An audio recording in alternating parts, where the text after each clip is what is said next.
Halo semua, perkenalkan nama saya Samila Padia Suryani, program studi manajemen. Pada kesempatan ini, saya akan menjelaskan hasil mind mapping statistik dan ekonomi bisnis, dimulai dari sesi 1 sampai sesi 5. Statistika adalah ilmu yang mempelajari cara mengumpulkan, mengolah, menganalisis, dan menyajikan data agar dapat digunakan dalam pengambilan keputusan. Nah, statistik dibagi menjadi dua, yaitu statistika deskriptif yang digunakan untuk menyajikan data dalam bentuk tabel dan grafik. Yang kedua adalah statistika inferensial, digunakan untuk menarik kesimpulan dari sampel ke populasi. Nah, data yang digunakan dapat berupa kualitatif dan kuantitatif.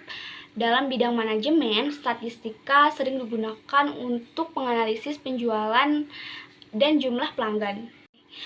Ukuran pemusatan digunakan untuk mengetahui nilai yang mewakili suatu kumpulan data.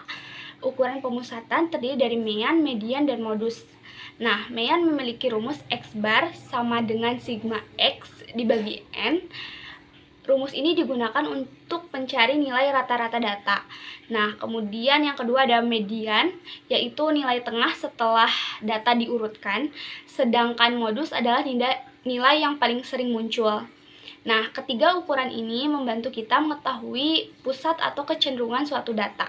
Nah, selanjutnya ada ukuran lokasi. Ini digunakan untuk mengetahui data dalam suatu kelompok data yang telah diurutkan.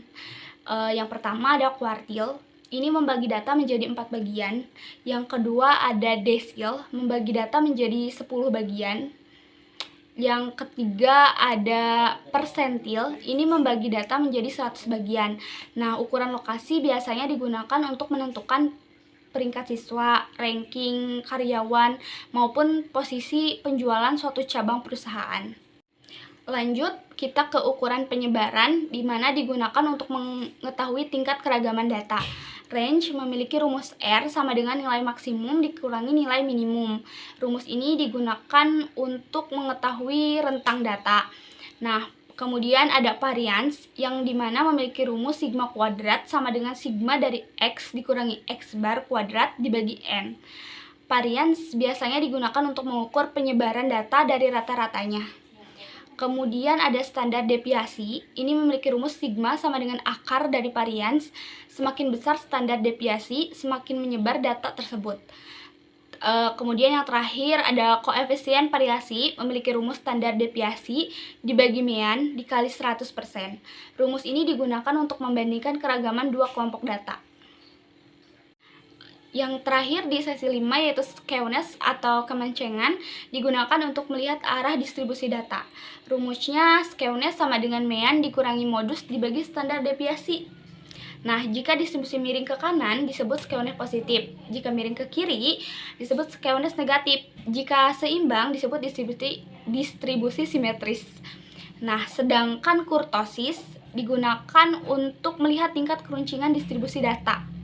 Kurtosis terdiri dari leptokurtik yang puncaknya tinggi, mesokurtik yang menyerupai distribusi normal, dan platikurtik yang puncaknya lebih rendah.